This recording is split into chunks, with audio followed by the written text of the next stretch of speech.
Monsieur le Président, Monsieur le Ministre, chers collègues, Mesdames et Messieurs, permettez-moi de m'exprimer aujourd'hui non seulement en tant que représentant du peuple, mais en tant que citoyen sénégalais, profondément attaché aux valeurs de justice, de transparence et de dignité qui fondent notre nation.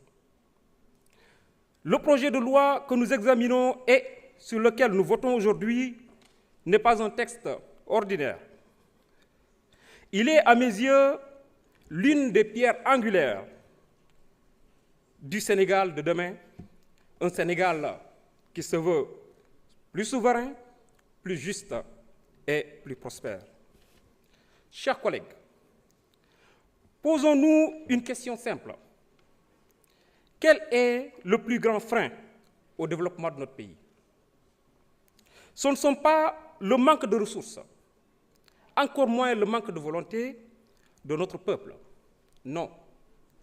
Le plus grand frein, mesdames et messieurs, le cancer qui ronge les fondations de notre État et entrave notre élan collectif, c'est bien la corruption. Cette loi portant création de l'Office national de lutte contre la corruption est notre réponse collective, forte et structurée à ce fléau. Je voudrais en quelques points, si vous me le permettez, en défendre l'utilité absolue pour notre nation. Premièrement, cette loi est un impératif de justice et d'équité. Mesdames et messieurs, la corruption est un vol de deniers publics, un vol d'opportunités,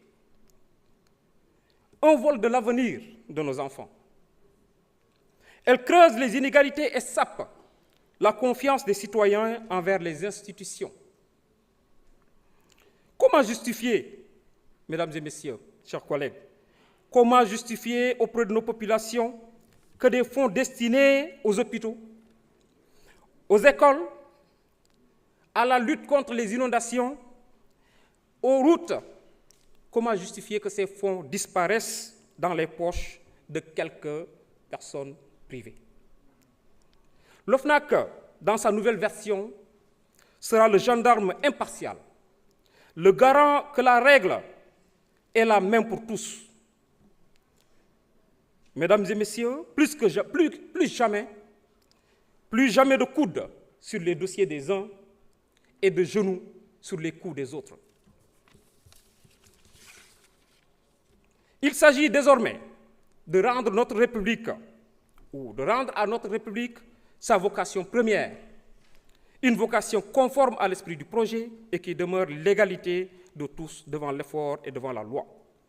Deuxièmement, cette loi est un levier économique puissant, parce qu'aucun investisseur, qu'il soit sénégalais ou étranger, ne met son argent dans un pays où l'opacité rime avec l'opportunité.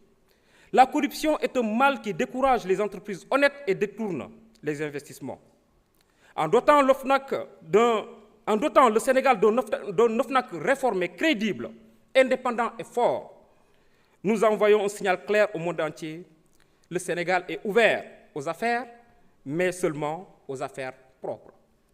Troisièmement, cette loi renforce notre souveraineté et corrige notre image internationale fortement entachée par l'enrichissement illicite, la corruption et le détournement de deniers publics qui prévalaient. Notre pays, qui a toujours été un phare de démocratie et de stabilité en Afrique, a ainsi décidé de ne plus accepter d'être pointé du doigt dans des classements internationaux qui l'affectent. C'est pourquoi, à ceux qui pourraient exprimer des craintes vis-à-vis de cette nouvelle institution, je voudrais dire ceci. L'OFNAC, nouvelle version, n'est pas une menace pour les honnêtes, mais une protection pour eux contre les mauvaises pratiques et un atout pour tous.